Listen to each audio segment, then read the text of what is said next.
மாண்பு எடப்பாடி கே பழனிசாமி அவர்கள்.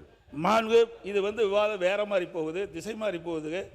அதுதான் நான் சொன்னேன். நீதிமன்றத்தில் வழக்கு இருக்கு. அதுதான் சொன்னேன். நான் தான் சொன்னேன் வழக்கு இருக்கு. இல்ல நான் தான் சொல்லிட்டேன் வழக்கு இருக்கு. என்னது? பேரவைத் தலைவர் அவர்களே, வெற்றி பெற்ற பிறகு தங்களை சந்தித்து ஒரு மனு கொடுக்கின்றார். அந்த நிகழ்ச்சியிலே ஒரு சட்டமன்ற உறுப்பினர் பங்கு பெறுகிறார். அந்த சட்டமன்ற உறுப்பினர் அடுத்த நாள் ராஜினாமா பண்ண உடனே முதல் மாடியில் போய் ஒரு வழக்கு மன்றத்தில் இருக்கிறது. இல்ல இதை பற்றி இந்த விவரங்கள் எல்லாம் வழக்கில் இருக்கிறது. இந்த நீங்க சொல்ற இந்த விவரம் வழக்கில் அதை பற்றி பேசுற அனுமதி இல்லை. அவைக்குள் நீக்குகிறேன். நீங்க சொல்ற ஒரு கருத்து இல்ல இல்ல இல்ல இல்ல இல்ல அப்படி இல்லை. நீங்க வழக்கு இல்லைங்க. வழக்கில் இந்த பிரச்சனை நீங்க சொல்லியிருக்கீங்க. இந்த வழக்கில் இந்த பிரச்சனை குறித்து இருக்கு.